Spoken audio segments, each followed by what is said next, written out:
to finish your conversations. We're going to give a minute for our city clerk to get our Zoom going, and then we're going to get started. Thank you all for being here. I'd love to see a big crowd join us in person, so thanks for being here. But give us just a minute or so for us to be ready.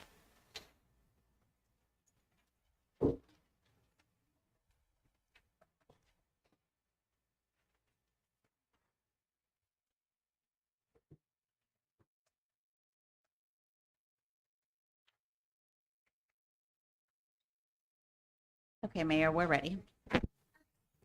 Okay, thank you for that. Okay, well, thank you, everyone. Welcome those on Zoom as well as those in chambers. This is a regular meeting of the Hollister City Council, May 18th, 2026. The meeting is now called to order at 6:30 p.m. City Clerk, can we get roll call, please? Council members Piche, Present. Dr. Resendez, Councilmember Morales, Vice Mayor Deanda. Here. And Mayor Stevens. Here. Thank you. Okay, thank you for that. Councilmember Morales, will you lead us in the Pledge of Allegiance, please?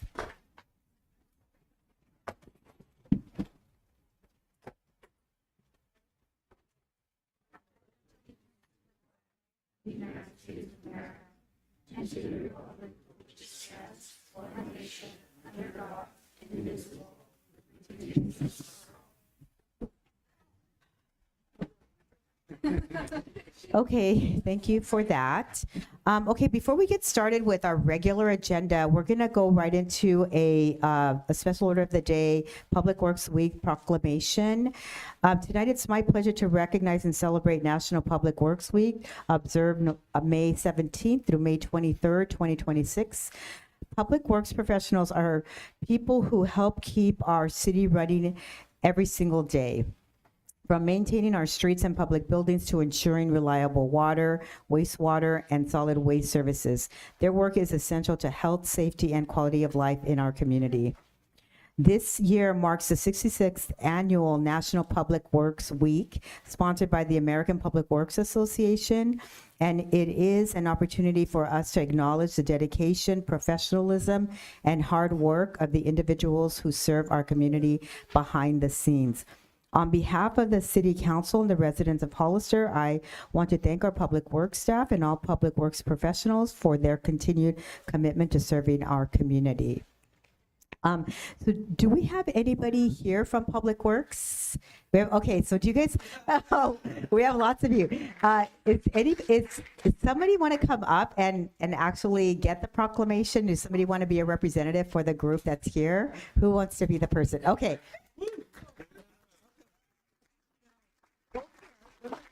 I'm going to ask you to go to the podium first. Okay, and then can you just please state your name quickly? My name is Frank Garcia. Frank, okay, so thank you for representing this very important group. And I just want to read a couple of the items that are on the actual proclamation, and then I'm going to go down and present this to you. Okay, so public works professionals that focus on the infrastructure, facilities, and services that are vital to the importance of sustainable and resilient communities and to public health, high quality of life, and the well-being of the people of the city of Hollister. So like clearly you guys have a lot on your plate and we expect a lot from you. You guys live up to it every day. Thank you so much for that. So now with that, I, Mayor Roxanne Stevens, Mayor of Hollister, do hereby declare this week as National Public Works Week. I urge all the citizens to join with representatives of Public Works Association and government agencies in activities, events, and ceremonies designated to pay tribute to these very important professionals, engineers, managers, and employees. So thank you all so much for your hard work, and I'm going to come down and present this. And a round of applause would be great. Thank you, Mayor. We appreciate it.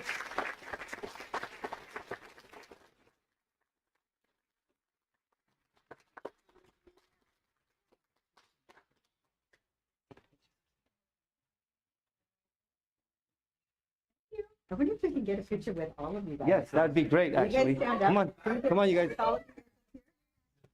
Yeah. Yeah, we get all the council. There you go. And the council members too. Hey.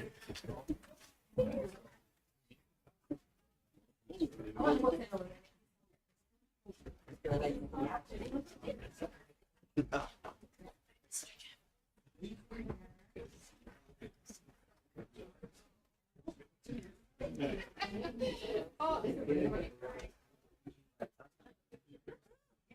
ready? One, two, three. One, two, three, one, two, three. Okay.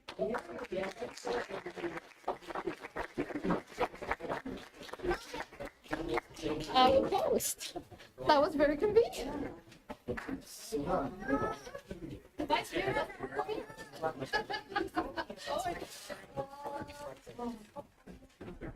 I know. I love seeing all those hands go up when I asked who's here from Public Works. So that was really cute. Okay, well, thank you all so much again for your hard work, and we will look forward to more success in Public Works because we know you guys are doing a great job. Okay, so we're going to move on with our next part of our agenda, and this is our public input part of the agenda. This is a time for anyone in the audience to speak on any item not on the agenda and within the subject matter jurisdiction of the council. Speaker cards are available in the lobby and are to be completed and given to the city clerk before speaking. When the city clerk calls your name, please come to the podium, state your name and city for the record, and speak to the council. If you're joining us by Zoom, please click at to the bottom of your screen to raise your hand. If you're joining us via Zoom on your cell phone, press the *9. Each speaker will be limited to 3 minutes with a maximum of 30 minutes per subject matter. Please note that the state law prohibits the city council from discussing or taking action on any item not on the agenda. Okay, so do we have any speakers for this one? Mayor, if we may, we need to get the closed session report out from the May 4th meeting. We do that first, or we do public? If it's first on the agenda, if we could do that, and then we could jump right Oh, into I public comment. apologize. I did skip right over that. I'm sorry. Yeah, go ahead and do that. I'm sorry. At the closed session, the council took a unanimous vote to not accept the settlement. Okay. Thank you. And with Thank you. that, our first speaker is Caitlin Felix, followed by Judy Ganson.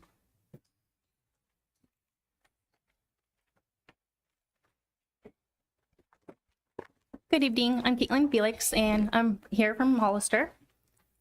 Good evening, Mayor and members of the City Council. My name is Caitlin Felix, and I'm representing Cat Crew, California. First, I want to sincerely thank you for your time and for the work that you do for the residents and the animals of Hollister. I'm here tonight to ask you to continue the funding for the SNP program, the Spay, Neuter, and Provide project, because it is a tremendous difference in our community. One of our biggest missions is TNR, Trap, Neuter, Return for feral cats. Funding the feral SNP clinic is where we see the biggest impact on the population of cats. These clinics directly help stop the cycle of endless litters and suffering before it begins. With the SNP feral clinics, around 500 feral cats were fixed last year. That means 500 feral stray cats that could have continued reproducing if they had not been spayed or neutered. The impact of fixing even one single cat is enormous. One unspayed female cat could produce enough offsprings and leave to hundreds and potentially thousands of cats over the next few years. With the intervention of overpopulation grows rapidly and becomes much harder and more expensive to manage. With these feral clinics, feral cats are not only fixed, but they are vaccinated, dewormed, and treated for fleas, improving both animal welfare and public health. These efforts help reduce disease, prevent suffering, and stabilize outdoor cat populations in our community. However, that's simply not enough slots available in our clinics. Multiple resources have to split those slots, and because of shortage, many of us have to take the remaining cats to the veterinarians at much higher costs. Cat Crew alone TNR'd a total of 389 cats in 2025 and has already TNR'd 127 cats so far in 2026. That shows both the need and the demand in our community. When you compare San Benito County SNP numbers to the surrounding cities, and numbers were significantly lower than, unfortunately, the locals around us. There's no other options for low-cost spay and neuter services or feral cat clinics. We understand the budgets and funding decisions can be difficult, and we understand that the city has many important priorities. However, continuing to fund these clinics ultimately saves the city money in the long run. Reducing overpopulation helps decrease stray animal complaints, shelter overcrowding, disease spread, and community issues that become far more expensive if left unaddressed. We have compassionate, hardworking people in this community who generally want to do the right thing and help these community cats, but we need your support to make that happen. Continuing funding for the SNP clinic allows programs to remain accessible and help effectively control the cat population. With this program, it's not just about the animals, it's about preventative, public health, responsible spending, and building a healthier and safer community for everyone. We respectfully ask you to continue the funding for the SNP program and continue investing in a solution that is already making a measurable impact in San Benito County. Thank you again for your time, your compassion, and your consideration. Thank you, Ms. Felix. Okay, so I'm gonna ask the audience to refrain from applause. I know that this is really important, I agree. However, I'm gonna ask that you not do that so that we can just keep moving along with our speakers and allow time for the other speaker to speak. So I'm assuming you're our next speaker. Yeah, and your Judy, name? Judy Ganson, Okay, and I thank live you. in the 400 building facing San Benito Street, and I was out walking Tuesday, and I went by the garden box right by where you enter San Benito Street, and it was pretty shabby looking. So my neighbor told me that she thought that the Flower Mart was taking care of it. So I contacted them, and she said that their contract with the city ended about a year and a half ago. So I sent an email to Anna and said I would volunteer to adopt that box and take care of it. Well, then the city guys came out and they trimmed a little bit, and then a couple days later they came out and they planted one little plant that has red flowers on it. But the one on the right, as you're entering, going south, there's no flowers. The one on the other side of the street has some geraniums and stuff. But I'm quite willing to take it over and work on it and do it myself. So anyhow, and you guys just have to water it. So Okay. anyhow, thank you. Thank you, Ms. Gantz. Next speaker, please. Lisa Sears, followed by Natalie Day.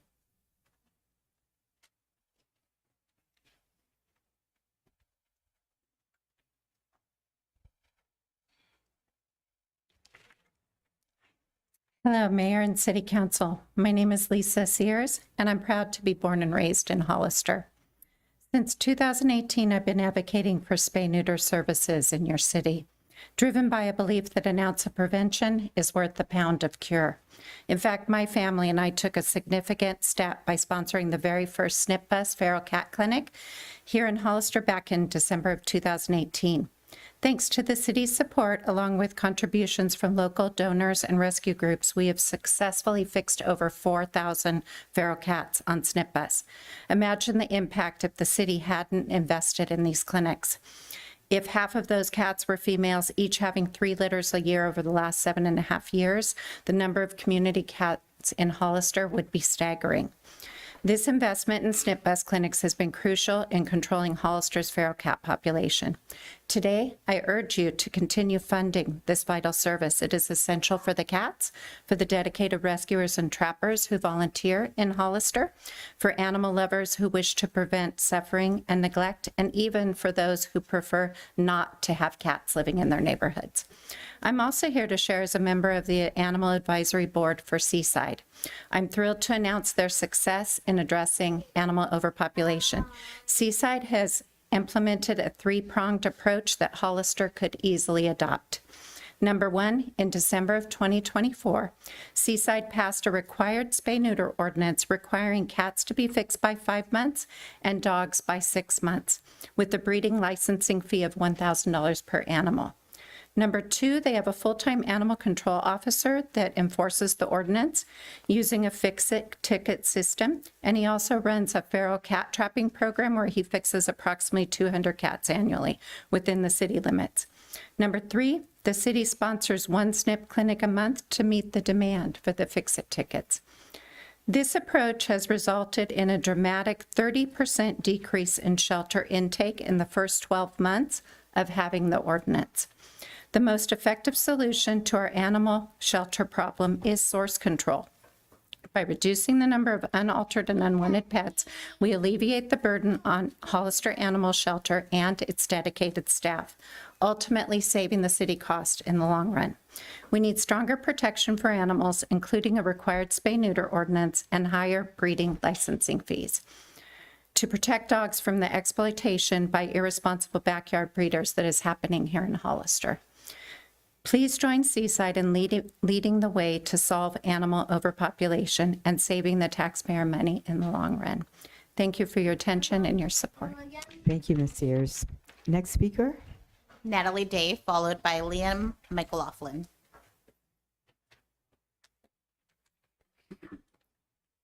Good evening, Madam Mayor, other council members. As many of you know, I am the volunteer liaison for the SNP feral clinics in Hollister and the founder of For Feral's Sake, a small TNR-focused rescue. For those of you who do not know what that is, it's trap, neuter, return, the only humane way to address the feral and community cat overpopulation. I have been involved in over 100 feral cat clinics and have seen firsthand what happens when we can't provide the services. The local rescues here have fixed over 5,000 cats since 2018, and we're extremely proud of those numbers. But what is now imperative is the implementation of a spay-neuter ordinance and continued funding for SNP, also low-cost clinics for certain high-risk and lower socioeconomic areas here in town. California used to have the best live outcome numbers. Only about 30% of the shelters report, but right now California is one of the worst euthanasia rates in the country, second only to Texas. Texas euthanizes 125,000 animals, and we euthanize over 100,000 every year, just because there's no place for them to go. I wrote this all crazy, you guys, so please bear with me. If not addressed, the problem doesn't go away, it gets worse. Last night, a feral cat scheduled for surgery today gave birth in a trap, 6 more kittens. At another location, we trapped a mom with kittens somewhere. Hopefully they make it through the night without mom, but we have no choice. We have to fix the moms. These are the situations we face almost daily, and our decisions impact lives, the lives of animals with no voice and no way to stand up for themselves. Cutting funding, closing the shelter, all of these choices being made are going to be the reason cats and kittens are dying in our streets, backyards, bushes, and in driveways. I can't live with that. And knowing what y'all know now, I hope you can't either. Thank you, Ms. Day. Next speaker? Liam McLaughlin, followed by Carolyn. Good evening. My name is Liam McLaughlin. I'm the political and community organizer. I work on staff with SCIU 521. I don't actually, just to be straightforward, I actually live in Santa Cruz, but I represent city and county workers in San Benito County, Monterey County, and Santa Cruz County. And just wanted to ask, I sent an email on the 7th. I know you guys going to get a lot of emails, but the frontline workers would really like to set up some time to meet with the council members individually, just to kind of share their, what they're dealing with at work, share their, their concerns, and kind of just have that time to meet with you individually and hear your perspectives as well. So just a reminder to please look at, I'm going to follow up those emails today, so you guys have them at the top of your inbox. Would love to find some time the next couple of weeks to meet with each of you, as well as Roland. I hope he sees this as well. I'll follow up with him as well. So yeah, that's all I wanted to say. And again, city workers just want to have a chance to, have an honest conversation and hear your perspectives as well. So thank you for your time. Thank you, Mr. McLaughlin. Next speaker, please. Carolyn, followed by Olivia Martinez. Hi, Mayor and City Council members. My name is Carolyn, and I am a resident of Hollister and the worksite organizer for the city workers.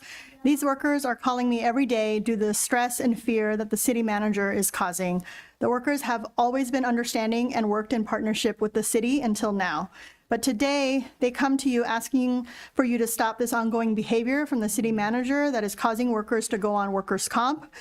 Financial uncertainty is not new to them. They have helped the city before, taking a 0% wage increase last year, as you all know. We ask your thoughtful city leadership to make decisions to support the city workers. Thank you. Thank you, Carolyn. Next speaker. Olivia Martinez, followed by Frank Garcia. I'm Olivia Martinez, and thank you for listening to us, City Manager. I see that you're not even paying attention. But that's her behavior lately since we've been meeting with her and with the workers. She disregards the workers. But let me start with my speech. The City of Hollister employees are the backbone of this community. Many were born and raised here. They are not new to a budget deficit, right? They helped balance the budget last year by not taking an increase. They are not afraid of change. And so if she tries to tell you or inoculate you to tell you that they're afraid of change, that is not what they're afraid of. They are tired of being disrespected by her as she came in here.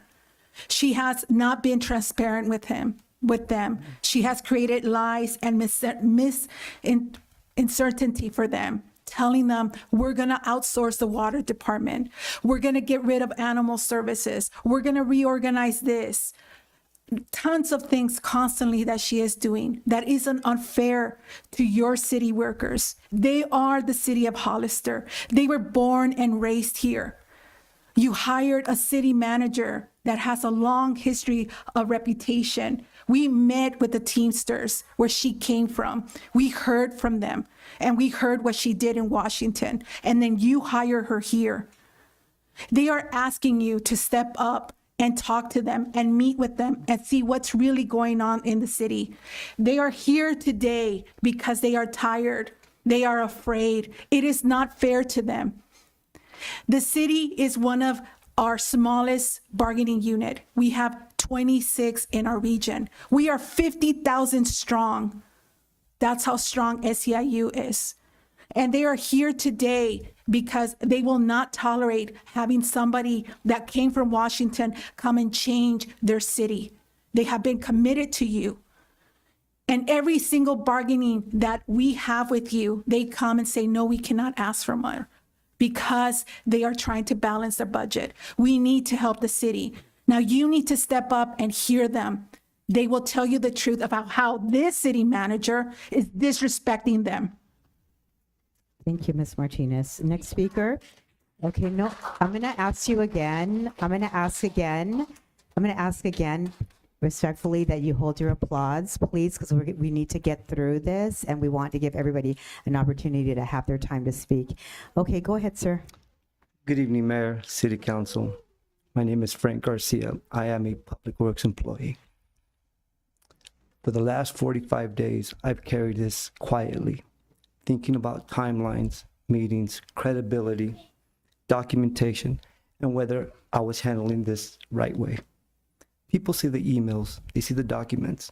They don't see the mental exhaustion behind them. They don't see the nights second guessing myself, wondering, am I overreacting? Did I miss something? Am I the only one seeing this? Why do I feel like I'm carrying this by myself? How do I protect the bargaining unit while protecting my own credibility? For 45 days, I've tried to stay composed while watching timelines continue to shift, explanations continue to change, and concerns continue to grow. I understood how important credibility was. I knew that if I became too emotional, people might focus on my tone instead of the actual issues. So instead, I documented, I questioned, I compared notes. I stayed up thinking about timelines.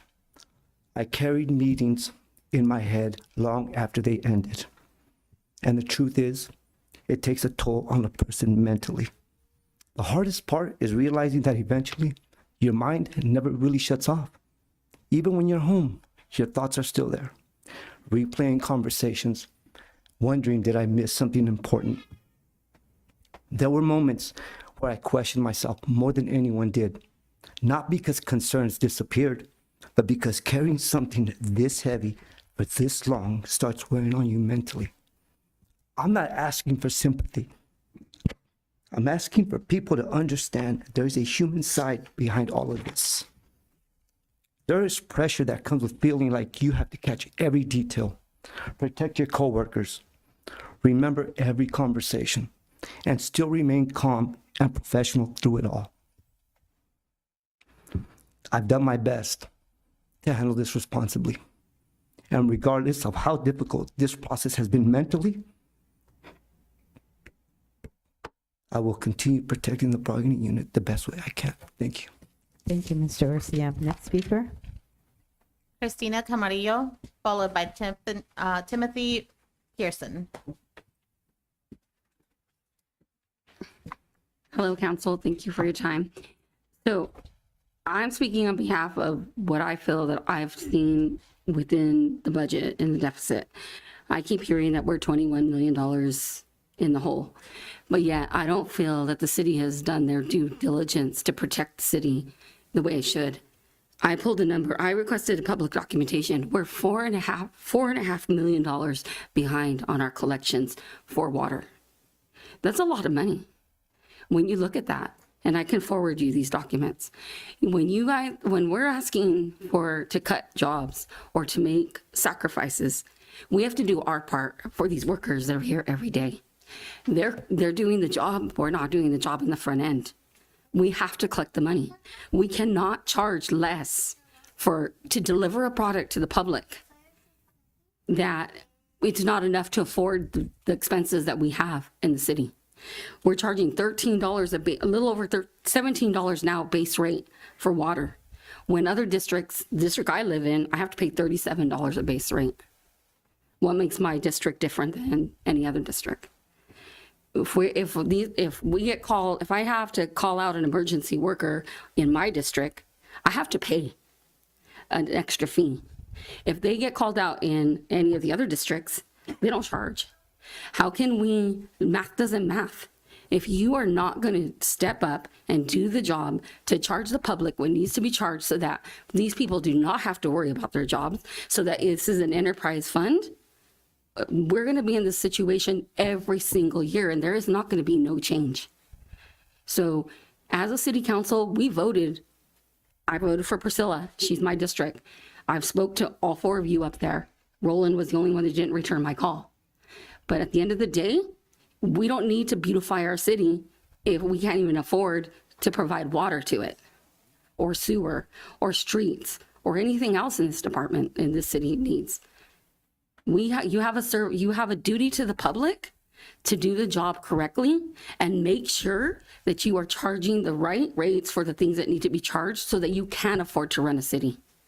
That is my position, because every one of these people that are standing here today, they work really hard to do the job. And it's not their fault or anybody's fault except who is responsible is the top. So I appreciate your time. Thank you. Thank you, Ms. Jaramillo. Next speaker.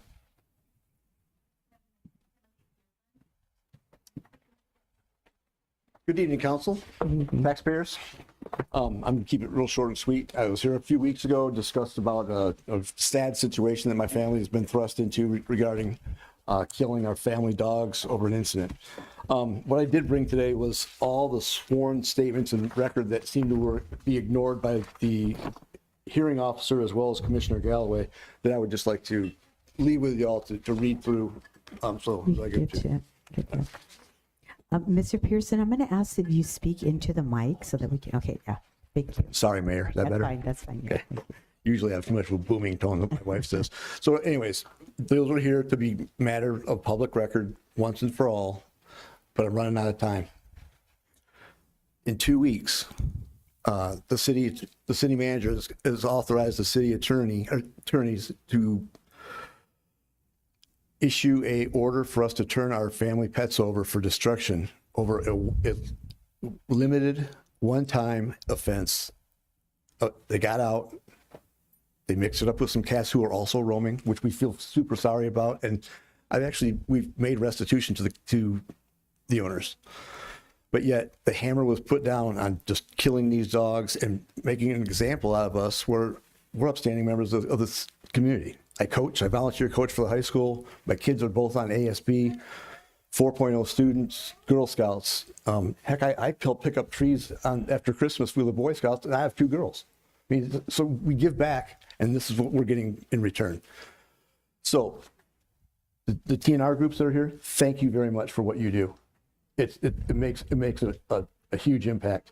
Imagine how much more of an impact you could have with another $10,000 or $15,000 of city money that went to killing our dogs instead of your program. That's all I have to say. And the overreach of, the city attorney and uniformed officers in the courtroom at Superior Court to make sure our dogs die. The day after Christmas, a surprise kennel inspection. Because we had the huge windstorm on Christmas, remember? Well, let's show up at the Pearson's house at 1:30 in the afternoon and pound on their door to see if they're adhering to the commissioner's instructions, when all the posts from HAF and the animal shelters say, bring your pets in when it's cold. Fireworks, bring your pets in for the fireworks. Our dogs had to sit out on the back patio while all that stuff was going on. But more to come. Thank you for your time. Thank you, Mr. Pearson. And other speakers? There are no more speakers. Okay. Thank you, everyone, for your comments. We appreciate every comment that we get, and we'll be following up with some of you. So thank you for that. So we're going to move on to the consent agenda. So do any members of council have any brief questions or comments on any items on the consent agenda? I don't know. I have a Can't- knack of not being super brief. Okay, wait, hold on a second, council member. Let me just, do you have any? No, okay, go ahead, council member. So that I'm sure. Yeah. Okay, go ahead, Councilman. I don't know. Can you hear me? I feel like I'm yelling into this thing. When I hear about annexation, my ears perk up and my spidey senses start to tingle. And I read the documentation, but can somebody in the know, city manager, possibly just kind of help me wrap my mind around 7.5 and 7.6? Maybe I should probably know at this point a year and 16 months or where we're at. But what are we annexing? What's going on here? What is the community facilities district number 5 specifically, and number 4? I will ask Mr. Hernandez to respond to that, Public Works Director.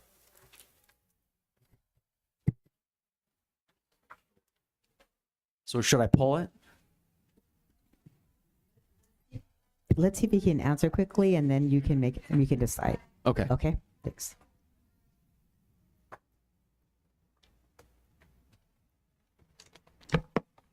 Good evening, Council and Mayor. These items,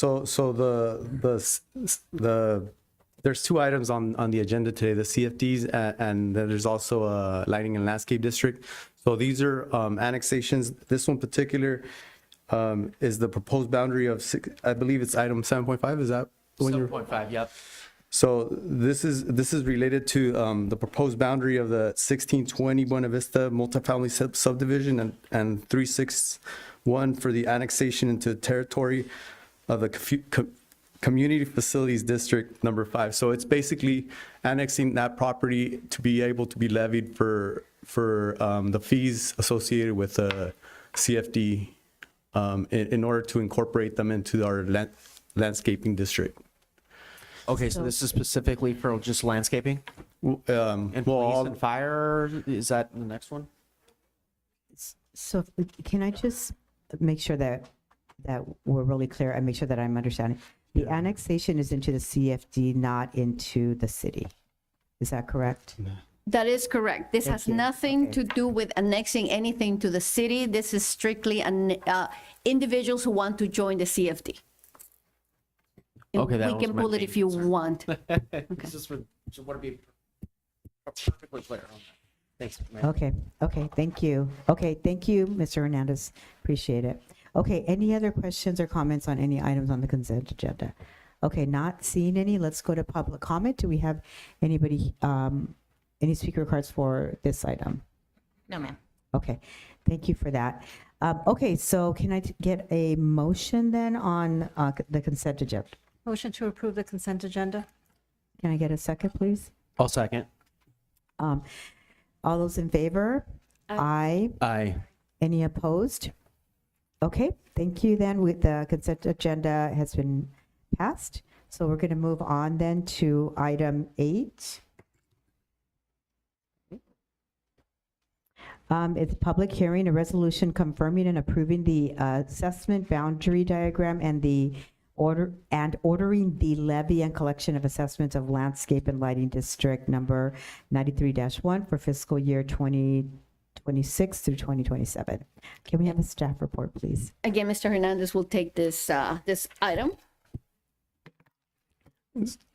Good evening again. On a yearly basis, we have to bring this levy over to council for authorization in order to collect the assessment for this district. This is lighting landscape district, and so, I mean, the staff report kind of explains it, but it's for street lighting, landscaping, maintenance of walls, and it's for a reoccurring item, so we're required to bring it into public hearing.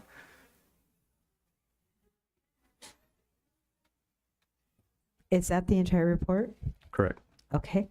Okay. Thank you for that report. Any questions from the council? Go ahead, Vice Mayor Deonda. Thank you. Okay, so as you know, I have a constituent from Sunny Slope Village who reached out regarding the maintenance in Zone C. I had a couple of questions sent over to you guys earlier for review, so I want to be transparent about that. So I will ask, when were Zone C maintenance needs last formally evaluated? Madam Mayor, members of the council, so we have fallen behind on evaluating the needs of our various projects. Where this has become more important, I guess, is in the fact that we have not been able to apply consumer price index adjustments to some of our areas. So for 26-27, for the new fiscal year beginning July 1st, I'll just say it that way. As of July 1st, we need to assess all of our lighting districts, our CFDs. We need to engage in conversations with HOAs. Right now, the county, for example, is examining the possibility of adopting an HOA type of business model for any new additions to the county. I am not suggesting that that's something that the city should do, but I think that the city should study it. So that is part of an overall assessment of our conditions. For all purposes, the bucket in which I'm putting that in is under beautification. So it is not, beautification is not something extra, is something that deals with the services that right now we have to provide to our CFDs, to our landscaping districts, and making sure that we not only know their needs, but also know how much we spend on those needs. So is it safe to say that there's, as of right now, there's no maintenance plan for the next fiscal year, or how is that looking? There is a maintenance plan. The maintenance plans have not been pegged to the resources that we're getting. So a theme that is happening in the city as far as impacting our budgets is the fact that we don't necessarily take the list of all the tasks that need to be accomplished and then the resources. There's a mismatch. We provide higher levels of service with lower levels of revenue. That's how we get into deficits. And so when we investigate the levels of services that should be provided, one of the conversations is going to have to be, how do the two coincide? Because the resources that we receive should determine the levels of services we provide. That's not necessarily the case. Now, I will be able to tell you more specifics about each of the districts. In this case, you made a specific request about one particular area. I'm confident by September we will be able to bring that information to you. Thank you. Okay. Questions on this side? No? Okay, no questions. Any public, let me open the public hearing. We'll open the public hearing at 7:10. Any comments on this item? No, Mayor. Okay, so I will close the public hearing and then bring it back to the City Council for further discussion, comments.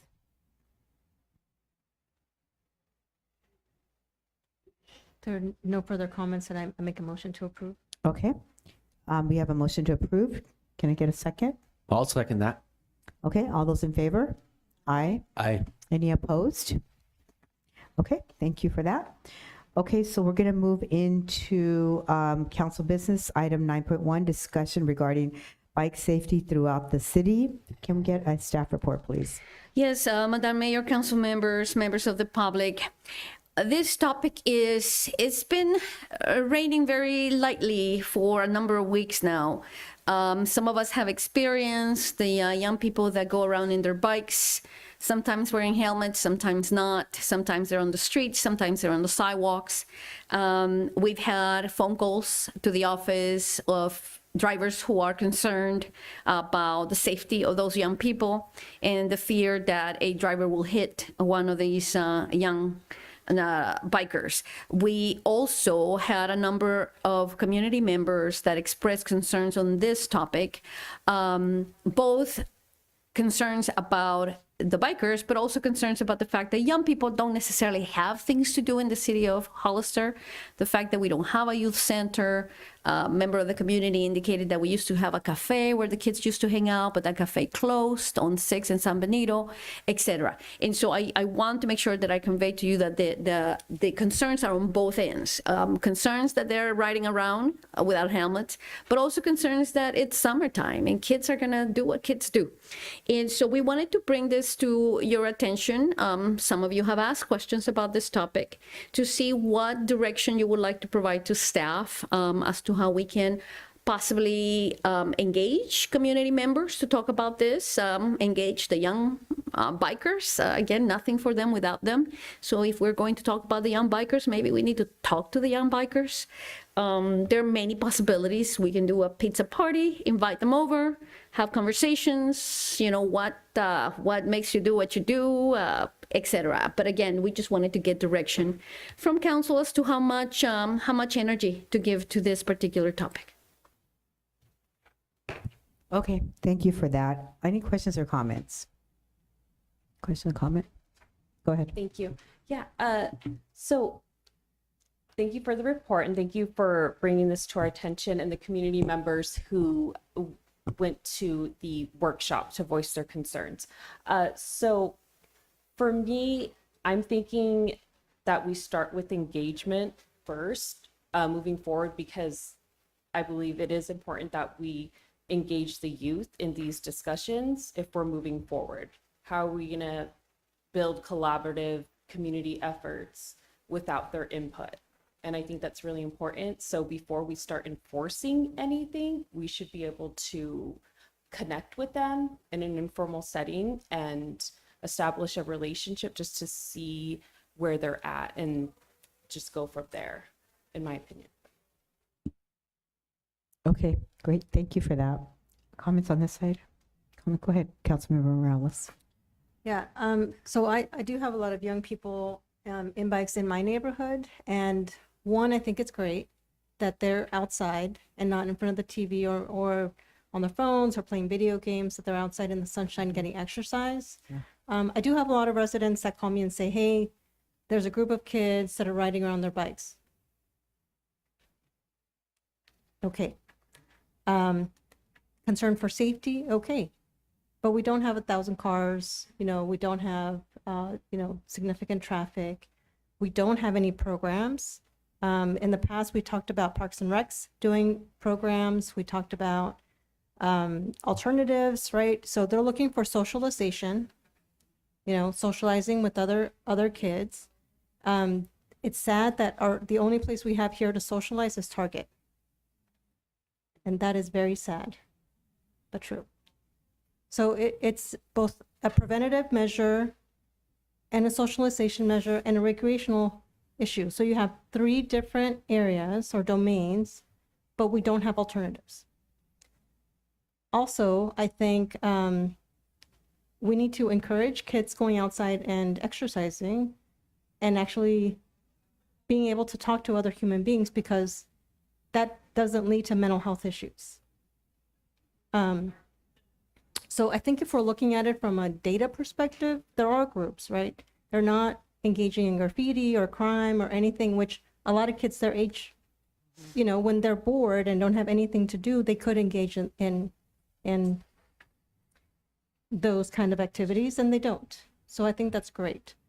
I like the idea of talking to the youth to see what they like, but again, people don't like to waste their time. If you don't have an option or solution that's realistic, implementable, then what are you offering? What are we going to offer? Let me hear you complain, share. I won't say complain, but some people will complain that we don't have anything to do. We don't have anywhere to go. We don't have anywhere to socialize. We don't have anywhere that we can feel safe or have, you know, talk to our friends other than Target. So I think that's wonderful that they're going out and exercising and socializing. Those are two super healthy activities. I wish more kids would do that. I think once we hear the youth, once we hear the community and all concerns, we actually need to have a facilitated dialogue between all the parties. So what does that mean? Youth, if they want to engage, they might not, but people that are concerned for safety or people that are concerned about whatever it is that they're concerned about, and really have a facilitated sessions in terms of, okay, well, what are some viable options? Because if they say build a, you know, a $5 million recreation center, what are you going to say? So my comments are, yes, I think having a town hall meeting is fine, but I would get frustrated. We've had a lot of town hall meetings where people have shared a lot of wonderful ideas and concerns, and then nothing happened.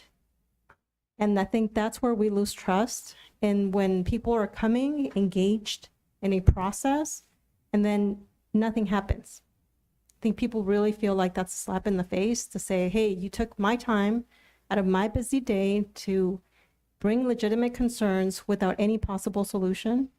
That, I think if we're going to engage in a process, then we need to be realistic about what we're going to offer and what we're going to do if we're going to follow through with anything.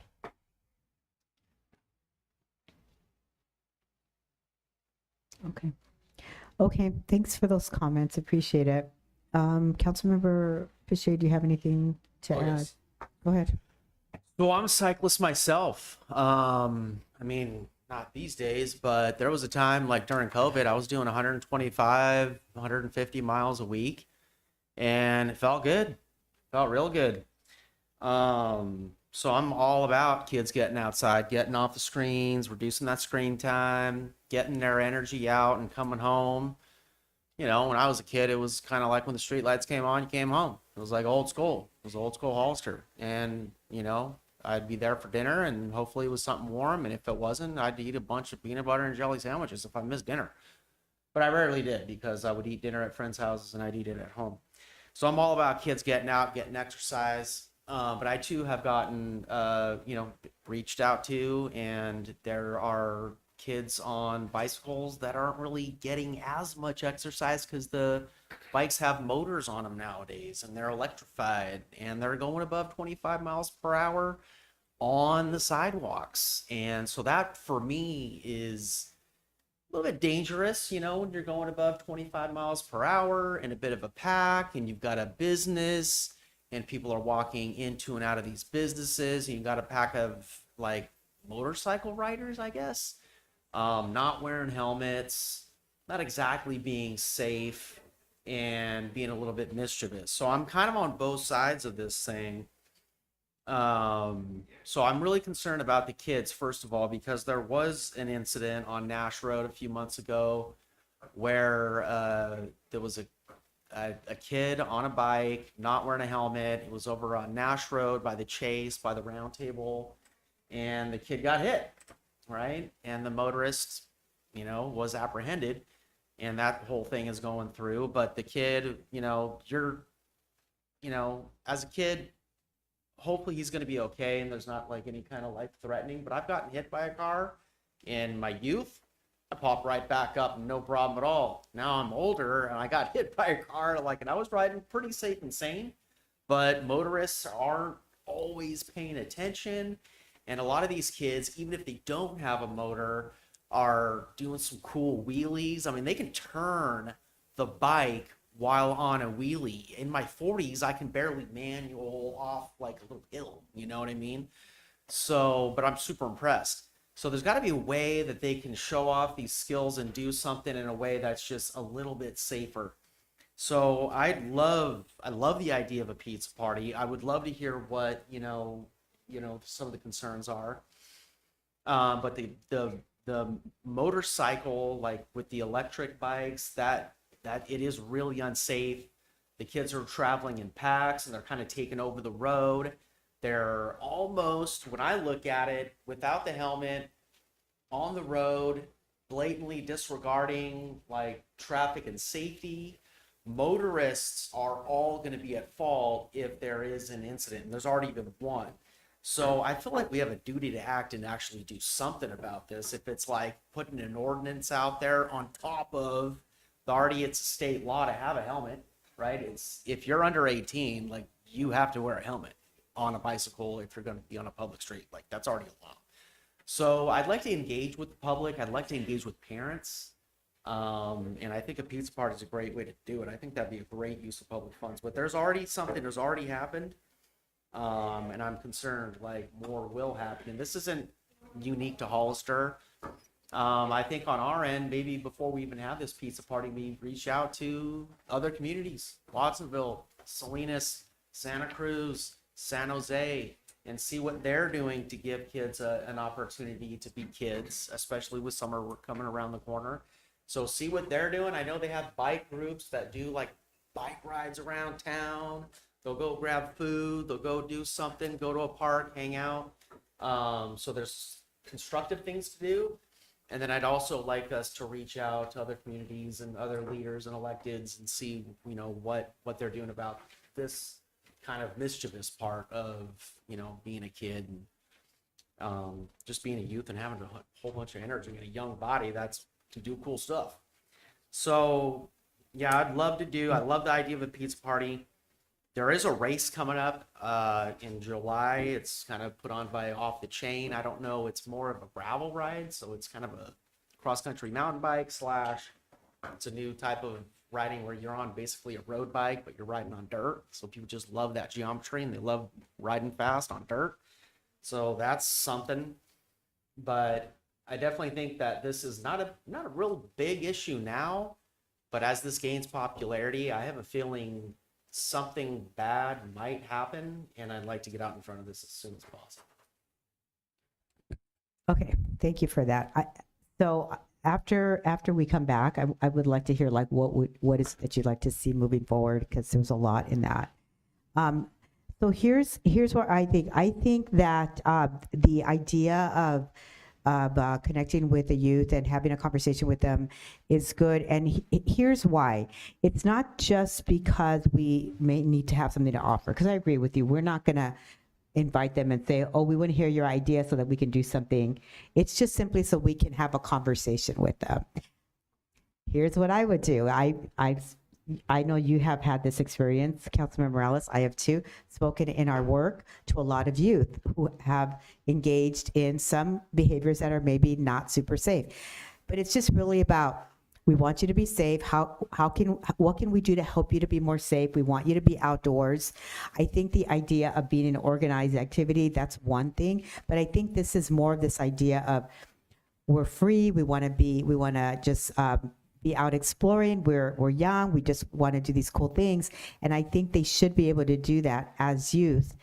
That's part of that. And how can we make sure that you can do that and still be safe? So have that kind of conversation with them about the concerns that we've heard, because if we've heard it, if all of us sitting here, and I've spoken to Councilmember Resendez, and he has also heard from constituents about concerns about their safety. In fact, I have had my incidents myself with these youth and have asked them to be super careful because I was afraid I was going to run them over. So I think it's just this idea of having this conversation about them so that they know that the community is concerned about them, but also what can they do to help us to ensure that they're safe. And then we can go from there. I think moving on to other things such as an ordinance, I'm not excited about an ordinance. What happens if you have an ordinance? It is just another way to enforce some things that will limit these young people's ability to be out in the world and exploring and having a good time. So I would be that would be my absolute last choice, and I don't think that we're there yet. And the idea of like offering some kind of a big, like a community center or some other option, I don't know that we're in that position to have that conversation yet. However, I think just having a conversation about being safe and keeping them outdoors, encouraging them to stay outdoors, but keeping them safe, I think that's a good place to start, and it doesn't have to be elaborate. I do also think that what might be a good idea is if we reach out to our schools and see what kinds of things they're doing around bike safety. And City Manager Cortez, I don't know if we've done that at all. I know you've had some conversations with the superintendent, both superintendents of the large school districts, but I don't know if we've done any kind of, maybe we could find out if there's anything going on at the schools, because I think if there is some way to partner with them, I think that might be helpful. But I think ultimately, all we want is we want them to be safe. That's what we want.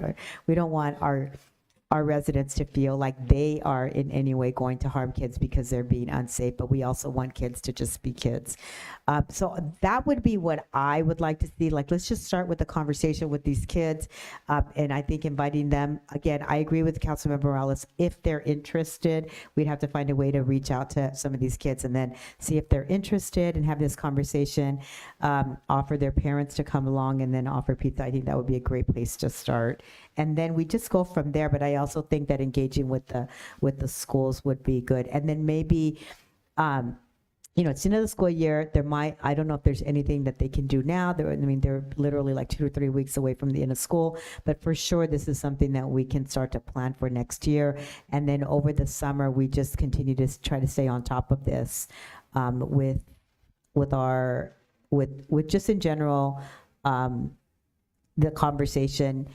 Having conversation with our law enforcement that we want them to be safe, but we don't want a heavy hand at all. We just want the kids to be kids. So that's where I come down on this. Okay, before I go to public comment. Okay, so let's go to public. Oh, go ahead, Councilmember Morales. Go ahead. No, I appreciate those comments, especially the last in terms of law enforcement. The residents that have contacted me are concerned about they're not comfortable with a group of kids hanging out on the street.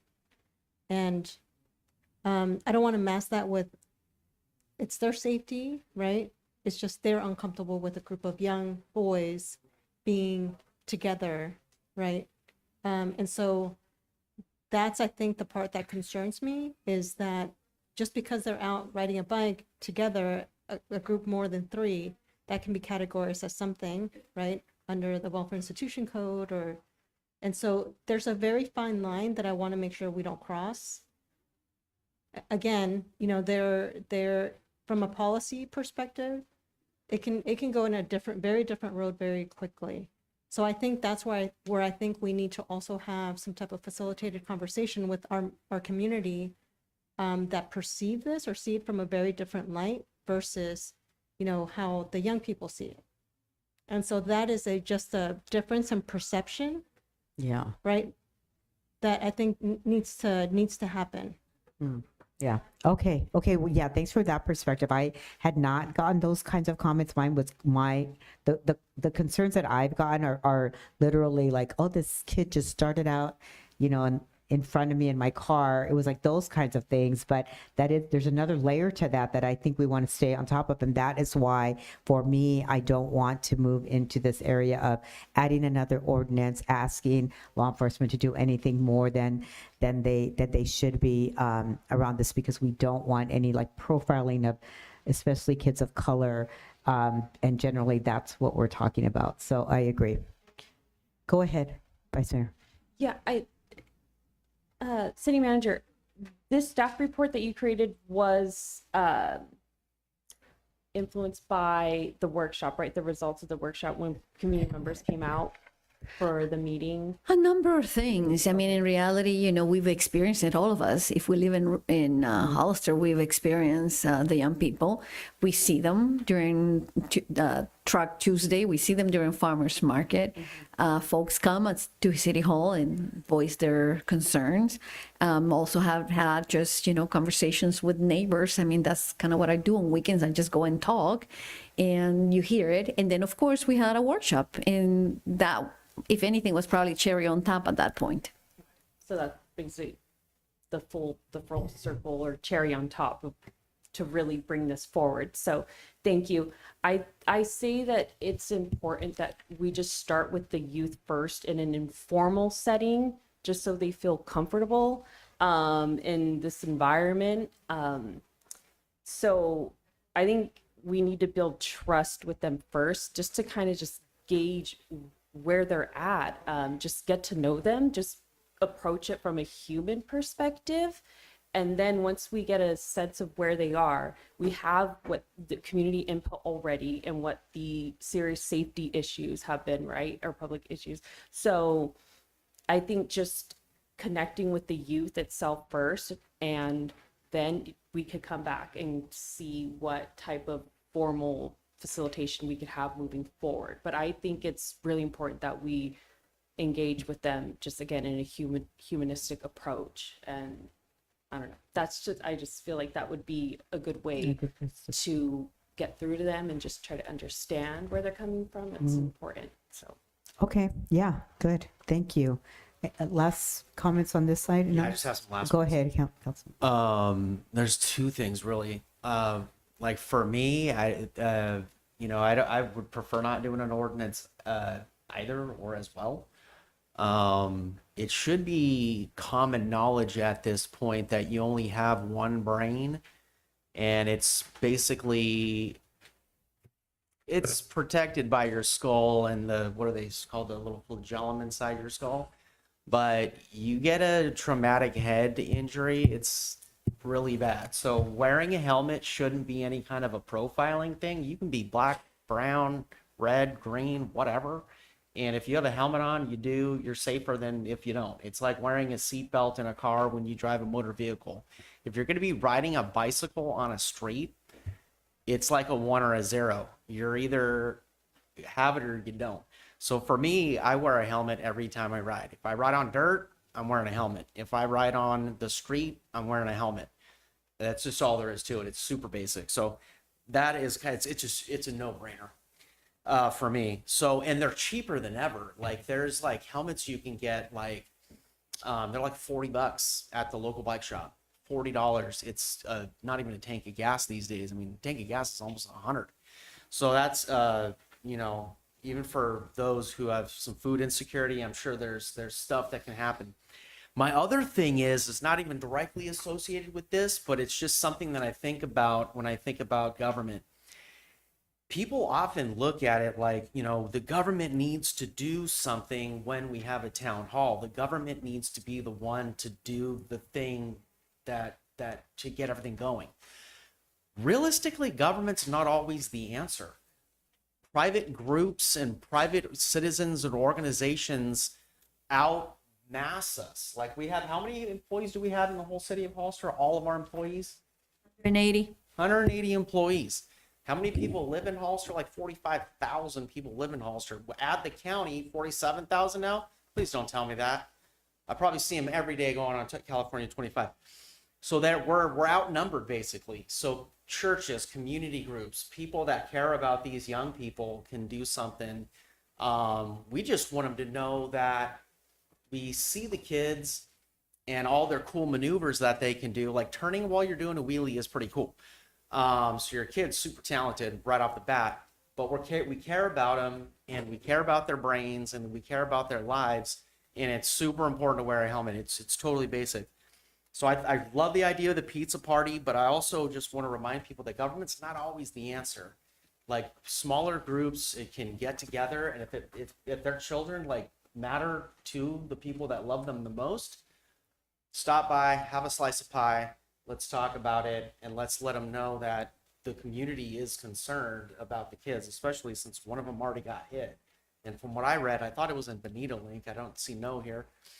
But I swear the kid was not wearing a helmet, and I don't know what happened to him, but it's kind of important. So thanks for putting this on there. I tried to put this on the agenda on the 5th, and I didn't fill out the form. Okay. Protocol, got to do it. Thank you. Okay.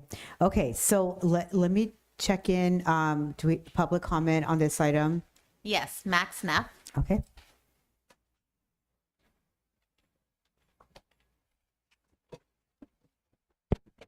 All right, so that works. Hi, I'm Maxwell Neff. I live in Ridgemark, which is close enough to Hollister, about 100 yards from the city line. For 4 years, I lived in Davis. I went to the university, and Davis has a very strong biking culture. I know that, well, it's assumed that you own a car to go somewhere. In Davis, it's assumed that you have a bike. There's just so many. Personally, I can attest that there are streets that were clogged with bikes so heavy that cars couldn't get off the highway. And when I got to university as a part of orientation, they sat us down with a local organization for bikers that said, here's what you do, here's what you don't do not die, please. And so I think that Davis has about a century of experience with bikers that could be helpful in this situation. I'm certain that there are other cities which also have a very strong and established biking culture. And I believe that this is a problem that has solutions that have been explored before to very effective ends. I can say in Davis, I biked every single day that I was up there, even when I had my car, to go to the downtown, to get stuff that I needed, to go to university, to just go and bike around for fun, right? So I think reaching out to Davis or reaching out to cities that have established volunteer organizations for biking could be a good first step for how Hollister should approach this. Because the city of Davis did not have a direct influence outside of wear a helmet, this is the right of way for bikes, stuff like that. So, thank you. Okay, great. Thank you, Mr. Neff. No more Other speakers. speakers? Okay, so let me bring it back. So any other last minute comments, questions? Okay, so I just want to summarize what we've heard. So I want to be really clear that there are differing perspectives on this, right? Our different ways to approach this and different things that we're concerned about on the diet. So there's the issue about making sure that they're wearing helmets. So that's one issue. There's just the idea of road safety. So when the kids are riding their bikes, that they're darting in and out of traffic, that's another one. That's what I've experienced. And so that's where I was coming from. And then Councilmember Morales got complaints about groups of kids riding their bikes and some concerns about what that might mean. So there's that issue. And then finally, there's just in general, this, I think all of us agree, this idea that we want our kids outside exercising and exploring the outdoors. So we want to maintain that. So I think that as we begin to have these conversations, that we keep those in mind and remember that they're separate things in and of themselves, that we don't mix those issues up, but they're all equally important. So let's make sure that when we're having these conversations that we're thinking about that. The thing that I heard overwhelmingly, that everybody seemed to be good with starting the conversations with these young people and their parents, just at a level around, we heard some concerns about keeping everybody safe, and then starting from there, just keeping it really low key, some sort of a pizza party or just a discussion, and then moving from there, but starting there. And I also just wanted to add to that, I do really want you, city manager, to reach out to the superintendents to see what they're doing around. I mean, I think Councilmember Pichet's comments about helmet safety, that should be, I think, maybe a simple thing that they might be able to do, or that maybe they're already doing. But let's explore that. That might be something, some place where we can partner really, really nicely with. Okay, so with that, Mayor? go ahead. I just go ahead. I'm sorry, Councilmember Morales. Thank you for summarizing. I think that's very important. I think the two other elements that we should also consider is that they're gathering because they're socializing, and the lack of opportunities in the city of Hollister to gather, right, together to socialize. The options that we had, the cafe, I forgot what it's called, across the street, closed. So the areas where they had the ability to socialize are closed. And so those are other two human elements of connection that should also be considered. Okay, good. Thanks for that. Thank you for that. Okay, okay, with that, let me double check and see what we need here. So with this, we are not, I don't think we're gonna make a motion. We're simply gonna give direction on next steps, all right? Okay, so let me get consensus that we're gonna start by reaching out to these young people. And I think we have a starting point. I think we know at least the kids that I'm thinking about. I think we can start with them, and then so I think we have a way to connect with them. So we can start there, and I will volunteer to work with the city manager on doing that, if that's okay with everybody. Okay. Okay. So thumbs up that everybody's okay with that. Okay. Looks like we're good with that. Mayor? And then anything else that we need to do? Yeah, I wouldn't mind talking to the youth in my neighborhood to formally invite them as well. Yeah. Because I see them. Yeah. So yes. Okay. Good. That'd be great. Okay. And then anything else, city manager? I think what we're saying, you guys correct me if I'm wrong, is that we want to just start small with this one small first step, and then we'll figure it out after that, what we think is necessary after that. Okay?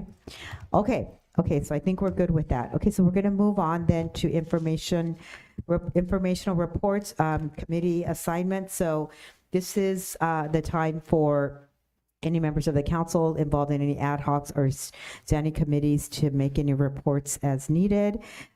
So let's go to, I'll start over here. Vice Mayor DeAnda, anything to report? Okay. Councilmember Morales, anything to report? Okay, Councilmember Pache, go ahead. Yeah, so on the 13th, AMBAG, basically the most important things that we did were we had a public hearing on job vacancies and recruitment and retention efforts at the Association of Monterey Bay Area Governments. So we received a presentation on the vacancies and recruitment efforts and retention efforts. It was actually very positive. Very few vacancies. They have very high retention, and it just seems like a great place to work. People are very happy, so not really too much to report on there. So just received a presentation on that.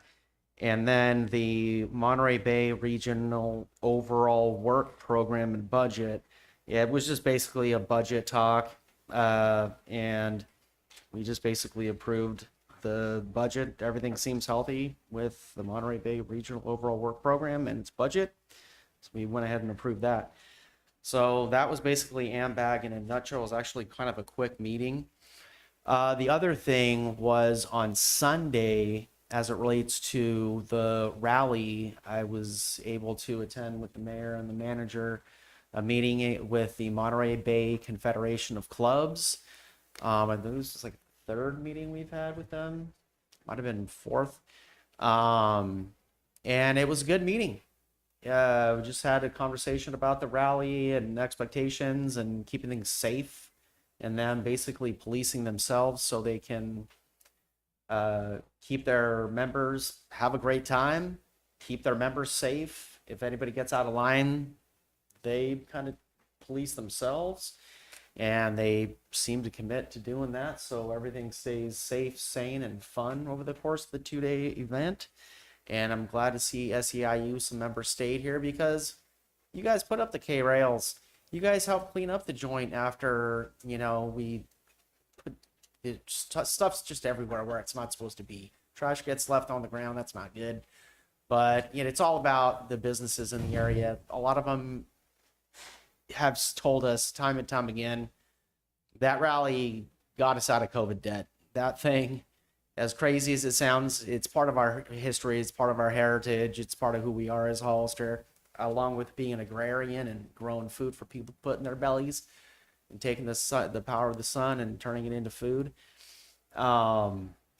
It got people out of COVID debt. At one point in time, a couple of business owners were telling me, I put payroll on a credit card, and that's just not a good way to run a business. So our hotels are full, and our restaurants are full, and cash flows in when those bikers come through. And the first one at 47, if I'm just going to be so bold as to say, A lot of them were military veterans coming back, buying military surplus. Councilmember Fisher, I'm just going to remind you that this is your committee report. I'm just really sorry. I'm just going to interrupt you. I'm just going to remind you that it's just your committee report that you should be giving right now.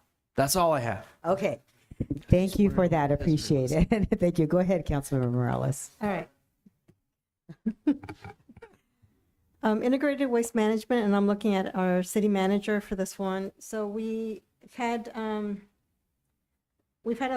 lot of robust conversations when it comes to integrated waste management, because we're going to have our an RFP for services, and it happens every 20 years. So we're at that mark right now. We have a couple of years, but one of the items, one is I asked our city manager to be at the negotiating table.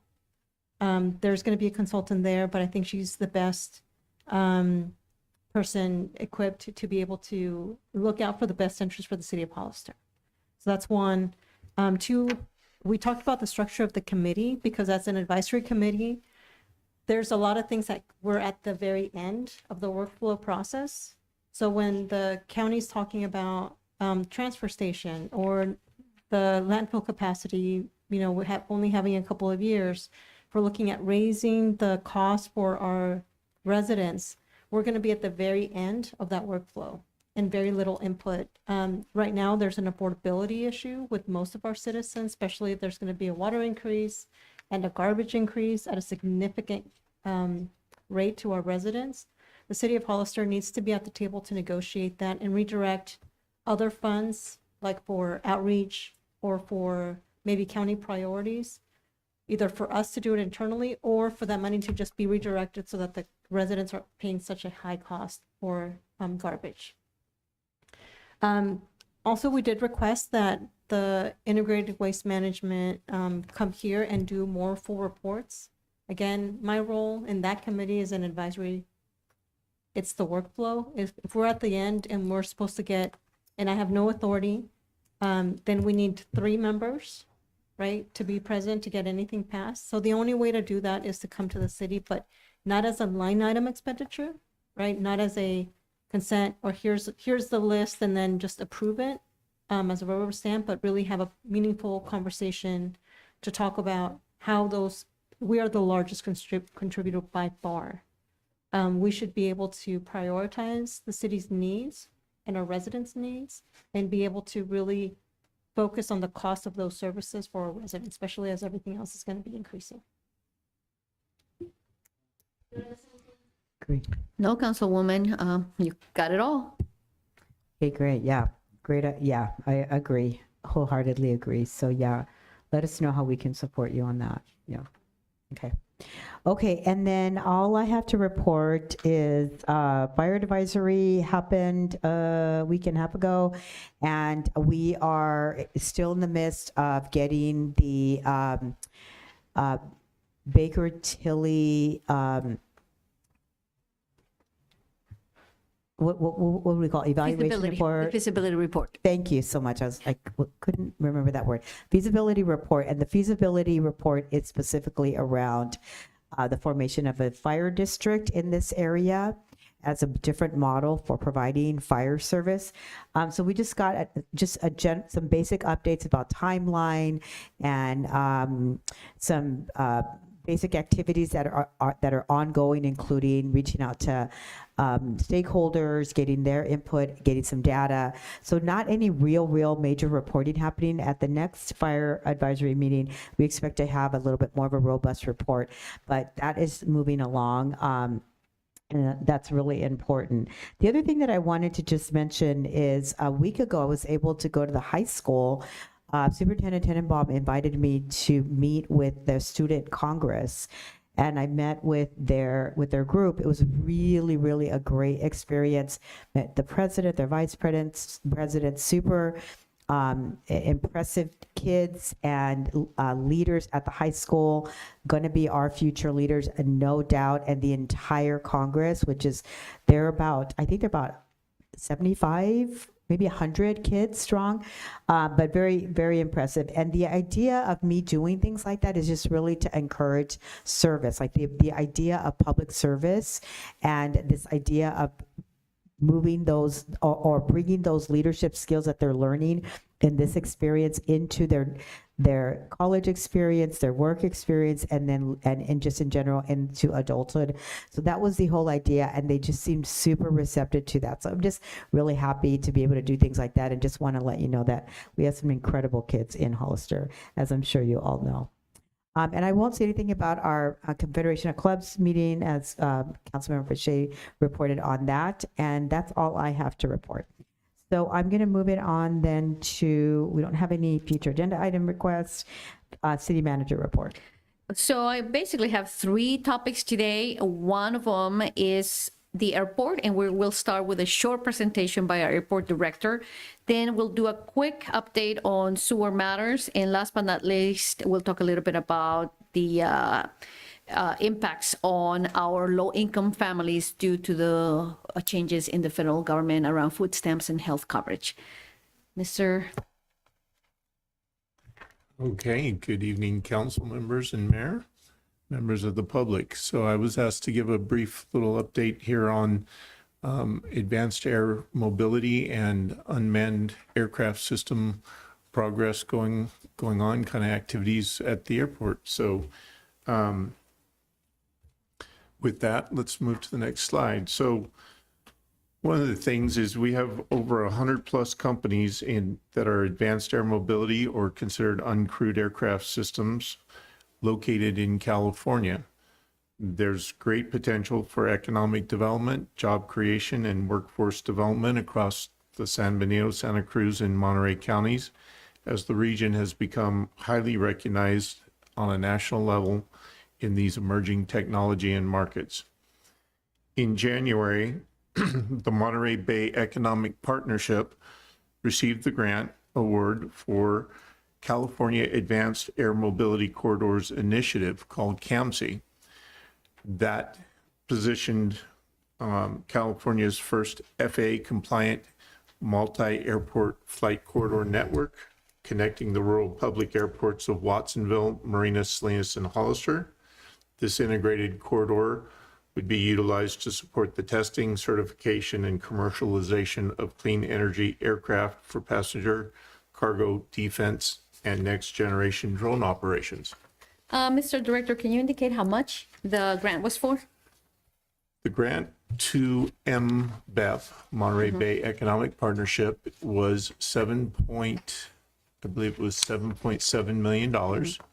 And it's anticipated that for infrastructure to be located at the airports, we need charging equipment to serve as an endpoint to these corridors.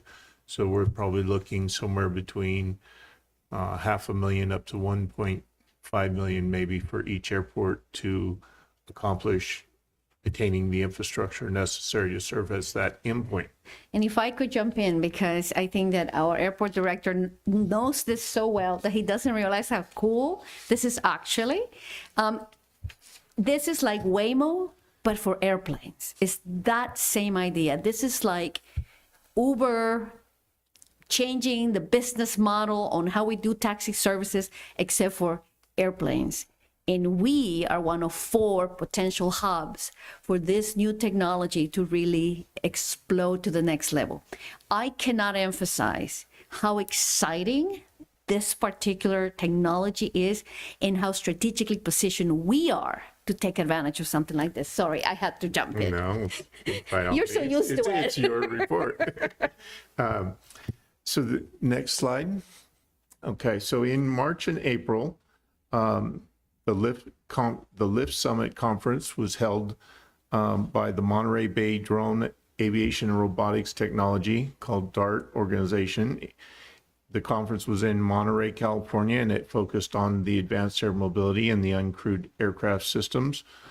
And the conference was very well attended by industry representatives, companies, aviation colleagues, Federal Aviation Administration, and Caltrans Division of Aeronautics, providing excellent networking opportunities and updates on this emerging ecosystem. Exciting when you get FAA and Caltrans coming to conferences as well. It just speaks to how valid this industry, this emerging technology is going, and the dedication to trying to see this come to fruition. That being said, I was invited to speak on a featured panel for the Advanced Air Mobility Airport Integration Lessons from the Field panel.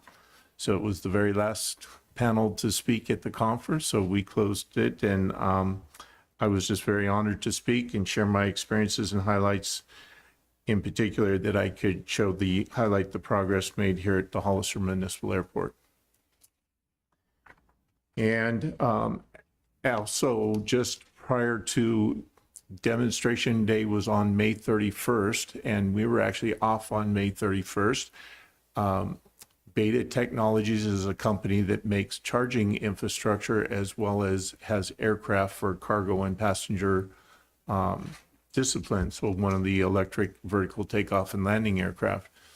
They came to our airport. They're interested in supporting us with charging infrastructure for electric aircraft, as well as the advanced air mobility, the electric vertical takeoff and landing. And it could also potentially charge UAS like drones, because obviously drones go everything from under 55 pounds in the recreational world on up to airplane-sized drones as well. So that was very exciting to have them visit our airport. They currently have chargers at the Salinas Municipal Airport. Next slide, please. In April, the airport hosted Wing, a local US UAS operator, to provide a presentation followed by question and answers. So on Wednesday, April 22nd, in the airport office conference room, we had about 30 tenants of mostly pilots attend. According to their message, it was come meet the Wing team and learn about the UAS operations taking place at Christensen Ranch, which is a private airfield just about 1.3 miles to the east of Hollister here. So they're just one of our local neighbors here. The Wing presentation highlighted their home delivery operations for DoorDash and Walmart that are currently going on in the greater Dallas metro area. This presentation highlights the advancement of the safe UAS operations and integration into the national airspace. Really, really cool. So again, to interject, because it's so cool. We'll get to a photo, but what you'll see is their drones actually fly out to an area where store clerks are trained to go set a unique bag that is proprietary to them. Little hook drops down and it connects to the bag and pulls up, and you as a customer, you get on an app, right? And you say, I want a home delivery, and it lets you pick, would you like it on the front door, the driveway, the backyard? Really, really cool stuff, right? So let me emphasize, less than 2 miles away from Hollister, there's research and technology taking place that is allowing the residents of Dallas and other larger cities to receive drops from drones. Again, this is the future. Yeah. This is the new way, this is the new economy. And Hollister is part of it. So the Wing operation at Christensen Ranch, there's kind of like an aerodome over the Christensen Ranch airfield. So it's about a mile, so about a half mile in each direction around in a circle. They post NOTAMs and they fly daily up to 1,250 operations of drone flights each day, researching and trying to perfect the platforms for various types of deliveries. So that's really, really cool that they're here. And of course, I took that opportunity to say, let's have some discussions about how Hollister might meet your needs. Maybe you need a bigger building, maybe you need some more facility, right? So, okay. Then in February through April, the airport has been meeting with representatives of NASA Ames Research Center for Air Traffic Management and Safety Project to discuss the technology and potential development of or deployment of advanced awareness sensors at the airport in support of the Hollister Airspace Ecosystem Research Project. This was news to me. So, NASA Ames Research Center, they are involved in collecting data and informing the FAA to develop policies and how they're going to write regulations for the integration of all this technology into the airspace. So when you are talking about drones, you're typically talking about 400 feet and down in altitude, down to ground level. And then the eVTOLs, it's anticipated that they will operate between the 500 and maybe up to 2,500 foot level above ground level. So this is really cool to be working with NASA, and we just took this to the Airport Advisory Commission, and they made a recommendation that we bring forward an airport use agreement for the first partner company that would be deploying installations. So it looks like we'll have 2 installations, and we'll put multiple sensors there, and we may have various companies. So each payee I anticipate would probably have an airport use agreement. So, but again, the role that the airport is playing with its partners like NASA Ames Research Center in formulating information and data gathering so that we are participating in the evolution of this whole emerging technology going into the national airspace. Really, really cool stuff. So, next slide, please. In May, the airport received the Federal Aviation Administration determination approving the Joby Aviation through the fence access permit. The site will be supporting the flight testing activities for pursuit of the FAA certification. That is located at 1891 Airway Drive. So here in another month or two, we should be seeing Joby Aviation's S4 aircraft flying out of the airport, going to the north.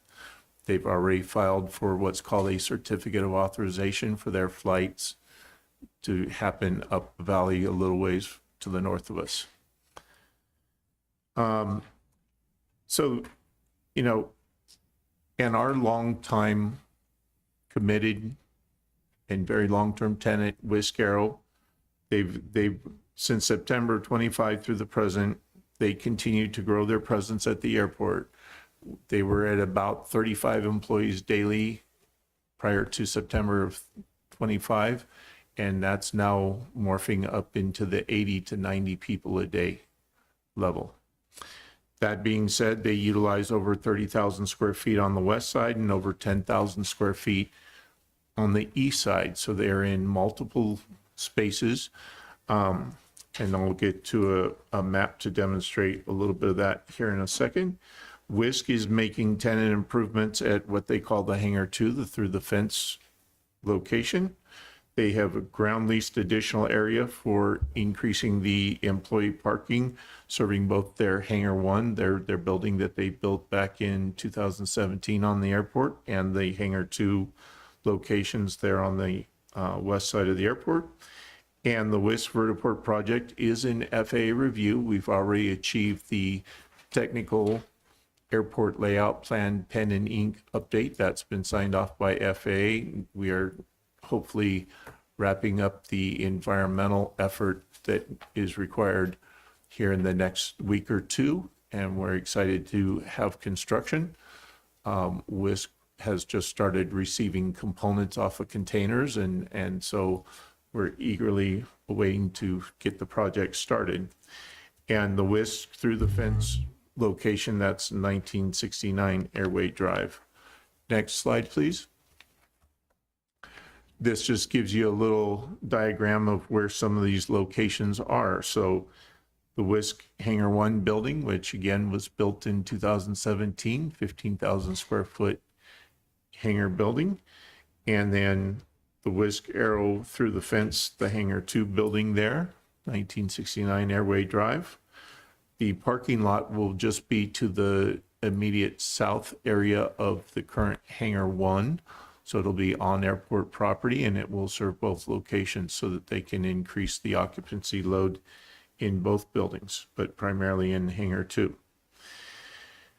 Joby Aviation through the fence, that's right there at the large building at the back of the gate. It has a nice aviation door. It was designed as an aviation building. However, in the last 15 to 20 years, it's been serving as a cannabis type location, cannabis dispensary, I believe. So that being said, it's great. We will be adding a 60-foot rolling gate there for access. They will be taxiing to the west down along our access road and then up through the hangars and enter into the aviation system that way on taxiway Charlie. And last, Whisk Vertiport location, that will just be there to the west of our main runway. Yeah, we're looking forward to that. That sets them up so that they don't conflict with the legacy aircraft operations that are coming in on the main runway.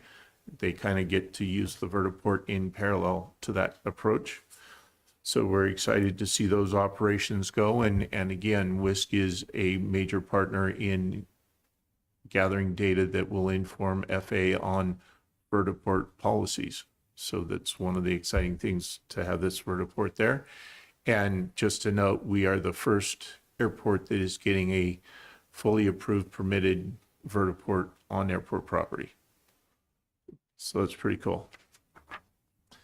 And then just to give you some cool pictures here that we want to cover. So, you know that we participate in the Monterey Bay Tech Hub, which is all about advanced air mobility and the UAS companies and operations. So the, yes. So here, Archer Aviation, Salinas Municipal Airport, this is what they call their Midnight Express, their eVTOL. So this is 1 pilot and 4 passengers.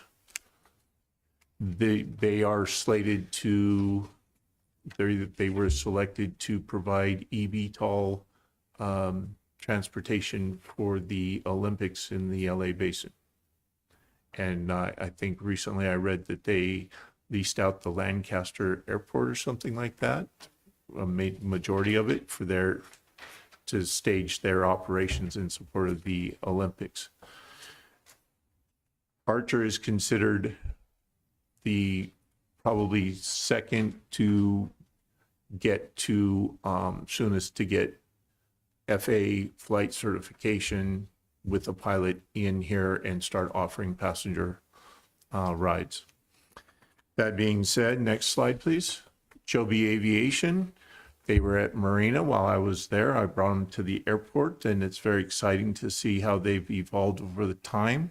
But they are at the Marina Municipal Airport, and they are also at the Watsonville airports. They run a nice pilot training program, and they also build aircraft at the Watsonville Airport in the hangar. So they train kids and other people to build traditional like RV-8 type aircraft.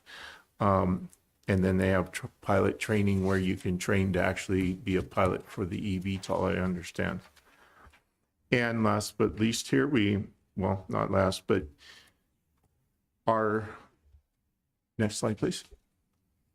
Our long-term tenant here that we're very grateful for, Whisk, this is their Generation 6 aircraft again. So this is going to be autonomous, and this is meant to take 4 individuals and fly you to your destination.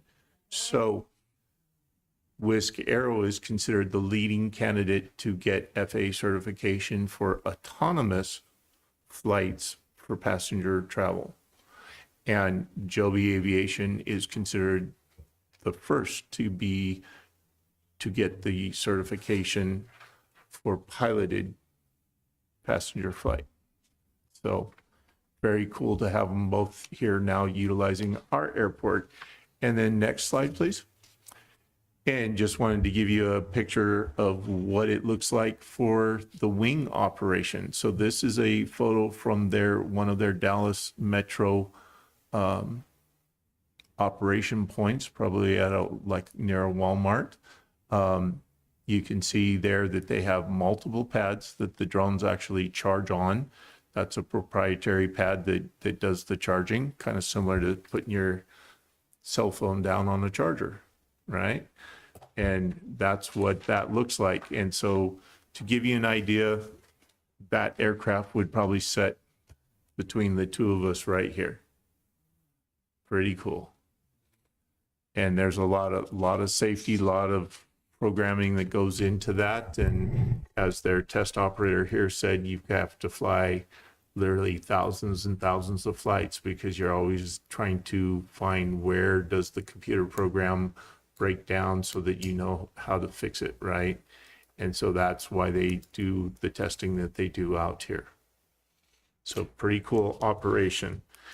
And then city manager asked me just to touch base on, we are going to be bringing staff reports to you guys to do our typical authorizations and acceptances for the FA, the anticipated FA grants for our airport improvement program and the infrastructure law money. So the AIP project this year is a planning design for the taxiway alpha reconstruction. So it's a grant that'll be somewhere in the 830 some odd thousand, if I remember right on top of my head. And then airport, the bill money project will be the airport layout plan update, along with a narrative and with AGIS surveys. And so this is the opportunity where about every 10 years or so, airports typically go through this airport layout plan update, which is your technical document. So we've had safety changes, so the configurations of the ends of the runways have changed a bit. And this will be where we add the site plan for the CAL FIRE new air attack base on there, and potentially some of the other west side upgrades, including the vertiport for WISC will be on there. So this is a very important step in things that we need to get accomplished. So council members, the big picture impact of the airport is basically that it is at the core of our economic development strategy. In a few minutes ago, we started talking about economic development, and we talked about the districts. And as you may recall, one of them was the airport, and this is the why. Because exciting technology, the future is actually here in Hollister. We are part of the Silicon Valley. We are not, some town in the middle of nowhere. We are in the thick of the new technology for electric planes and what do you call them? Auto what? Autonomous. Autonomous flights. Not sure who would do that, but I'm excited for those who want to do that.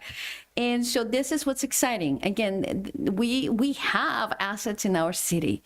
We have exciting things happening in our city.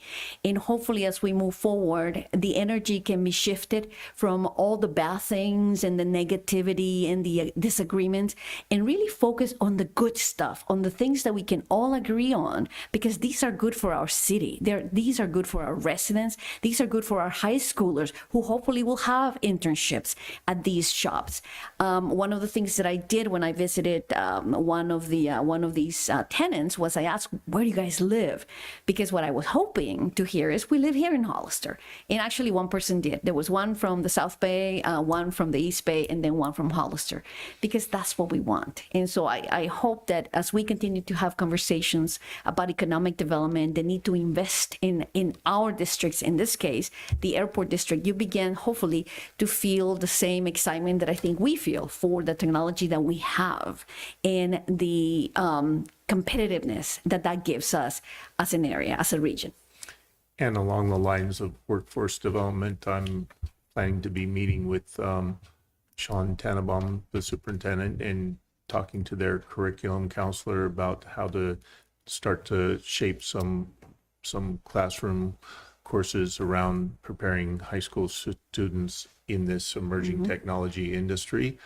And then we're also trying to encourage Gavilan College to look at upgrading their aviation program to start to take advantage of some of the workforce grant monies that's out there as well, so that we could make sure that there's a career pathway available to our citizens here in the Hollister.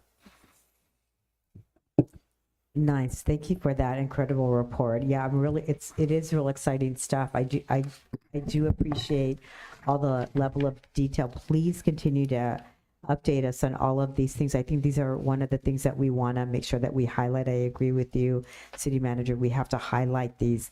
I think what I hear from members of the council as well as people from the county, the airport, that's our gold mine. That's where we need to really focus in on, like, real, like, industrial and retail and commercial economic opportunities, because that's where it's like the plate is set for us to be able to do that. These are true examples of that. So it's an incredible report. So thank you so much for bringing this report to us. Let me check in to see if anybody has any questions or comments. Questions?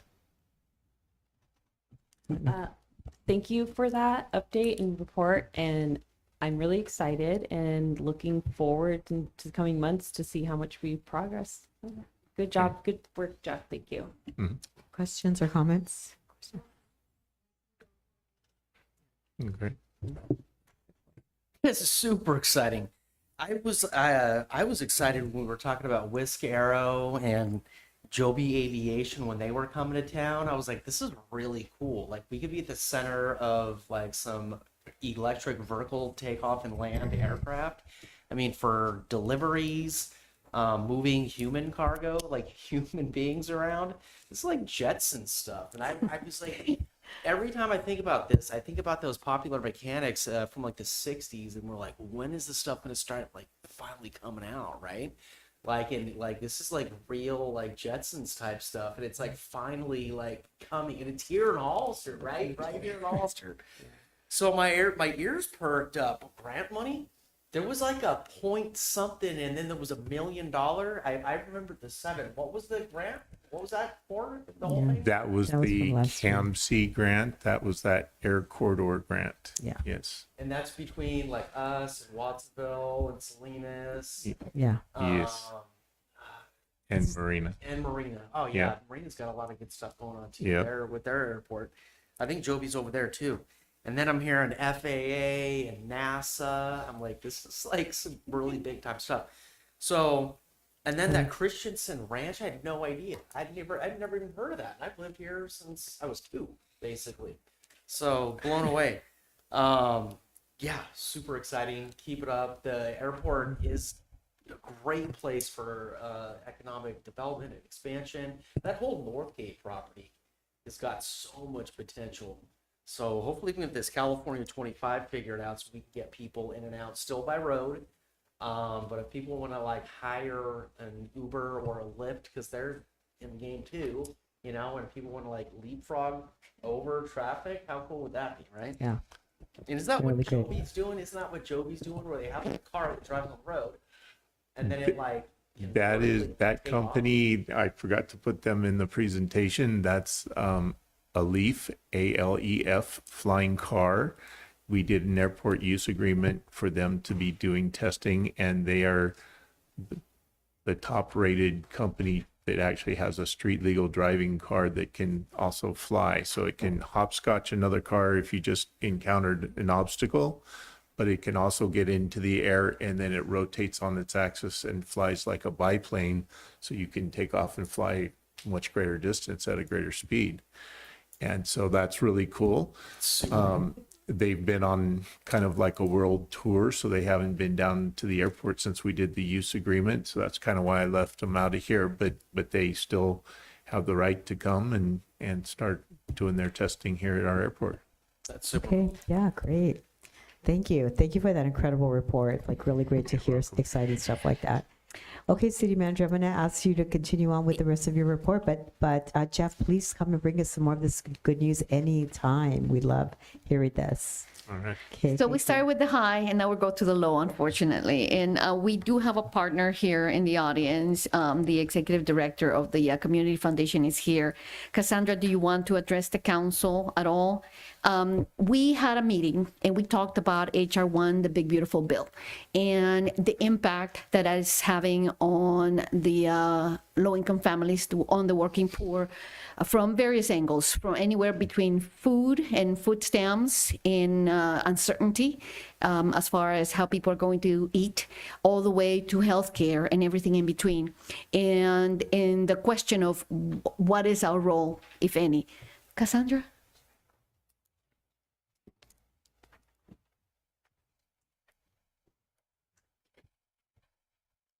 Thank you, and good evening, Council and Mayor. Well, as she said, my name is Cassandra, and I'm the new-ish adjacent CEO of the Community Foundation for San Benito County. And I really wanted to spend some time to talk about the impact on HR1 in our community. This is going to be something that is going to have a huge impact on a lot of our very important infrastructure in our county. And I hate to segue after Jeff because that was such an amazing report. I want to get a shirt that says the future is Hollister. But, you know, talking to the other side of things, for many people, including myself, when I hear about federal policy, it's hard for me to draw a connection on what that means often on the local level. And what HR1 did is it put in new restrictions on who qualifies for Medi-Cal and for CalFresh. And in April of this year, I heard from Tracy, our public health director, over 1,000 residents lost their CalFresh benefits. So this is our food stamps. And this is a tremendously horrible thing to have happen. In our county, we have about 19,500 citizens who qualify and currently have Medi-Cal. So this is insurance that helps people who are very low income with, it's an additive insurance that covers their health costs. And when we think about the impact of community members losing their health care, the cost of covering their health benefits, this is absolutely detrimental. It's detrimental to them on an individual level because many of our community members are living paycheck to paycheck.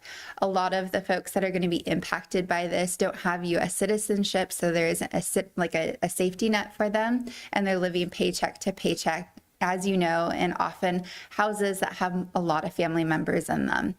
And so when we're thinking about what this means, it's incredibly difficult for the individuals, but it's also really hard on our infrastructure.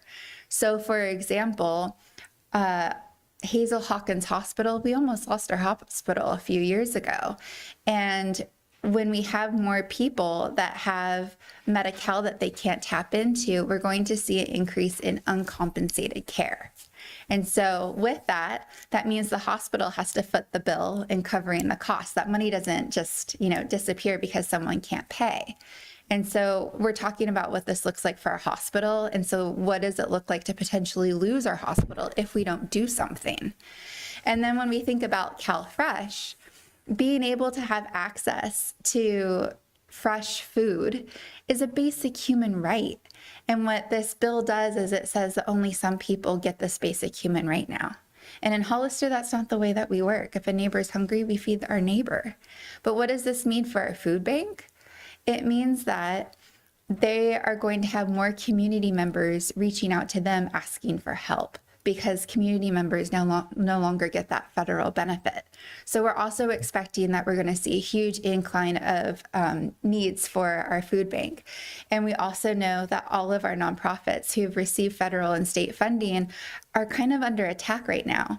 So CASA lost 2/3 of their funding because it came through the feds. Amea's House, our women's shelter, they lost 1/3. And we're a small community. So when we lose that much money, we lose that much money, but the needs don't go away. And so I had a conversation with Ana Cortez, our city manager, about what this looks like and how this needs to be something that we're not only talking about, but we don't wait to find solutions. We're starting to have conversations now about what this could look like, who needs to be at the table, and not working in silos.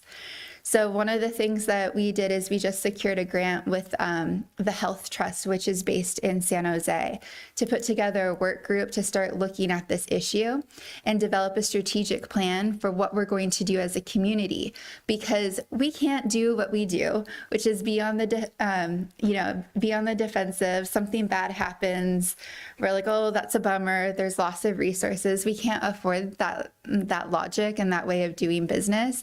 We need to think creatively about how we're going to position ourselves so that way as many community members don't lose the benefits that are available to them. And so as part of this, we're a work group, we're going to come up with a strategic plan. And then the Health Trust said, if you do this, we'll also come back and support whatever it is in your plan to help with implementation. So we're bringing out outside resources to help support our community.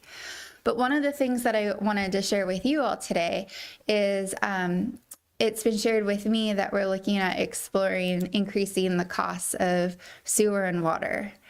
And so when we think about what this is like on an individual level, you've just lost your insurance, you've just lost your food, and now the cost of your basic necessities in your house, your water and your sewer just went up exponentially. So it's a triple whammy. And so one of the ideas that I just want you to explore, because you've got a budget, you have to figure out what to do with it, is if you do go that route, to take the lens of how can we have financial assistance for our residents that are really struggling financially right now. So that way the increase in cost doesn't impact them as much as it otherwise would. We can't do this work to protect our community members in silos. We need partnership and we need creativity. This is one of the ways that we can be creative in coming up with solutions, but I hope to work with all of you when we're coming up with what this looks like in our community. Thank you so much. Yeah. Thank you, council members. I felt that Cassandra would do a much better job at explaining the impact that HR1 is already having in our community. Again, this is not some theory. It is real. It is happening. And we will take into consideration the information that we just heard as we crunch our numbers. And that's my report. Thank you so much. Yeah. Well, thank you for that, Cassandra. We appreciate this. I mean, it does force us to look at this from all different angles, from different perspectives. So this is really important information for us to have as we consider. Go ahead, Councilmember Morales. Thank you for bringing this, and thank you for bringing this and actually bringing people together. I just want to share a few things that some of us are working on. I want to let you know that lobbying started in last year, September, October timeframe, in various jurisdictions from a regional approach. So various regions got together, Santa Cruz, Monterey, San Benito, not so much, in Santa Clara, to lobby our legislators to put money on the books to help with CalFresh and for Medi-Cal. Our Senator John Laird, actually passed legislation just recently for distressed hospitals, keeping in mind Watsonville and Hazel Hawkins. So he was just here explaining what the legislation means for us, and they also have money moving forward for distressed hospitals, again, to make sure that hospitals don't close. We know that most of our residents commute, so about 60 to 65% actually get their medical services outside of San Benito. Those hospitals are aware. They've actually done studies to look at the impact. And so they are prepared. They're prepared for closures. They are also taking a significant budget deficit that they're trying to close through either measures like Measure A or other measures, and other jurisdictions are looking at tax measures to close kind of that gap, not long term. I think the scary part is that next year, 2027, is when we're going to feel it the most. And that's where it's good to plan now for that, because I think we're going to see a significant impact to not just food and medical services, but we're also seeing the impacts of the federal budget, right? With the recent news that we might have $1.3 billion withheld. Of course, I'm hoping that the state of California will sue in order for that not to occur, but it is layer after layer after layer of just impacts to our community. The good thing is, I think, is that there are several bodies in San Benito from a regional perspective. So the Central Committee passed a resolution. The Labor Council passed a resolution. The neighboring jurisdictions are all working with one voice to really identify the impacts to individuals and what does that mean in terms of numbers. It also forces jurisdictions like the counties to look at how does social services work with the hospitals so that residents are not losing their Medi-Cal services. So what is that paperwork? What does that mean? How can we change our workflow to make sure that folks are not losing their benefits if they're eligible? How can we maximize and provide services to like our food banks to make sure that they have the capacity to serve our community?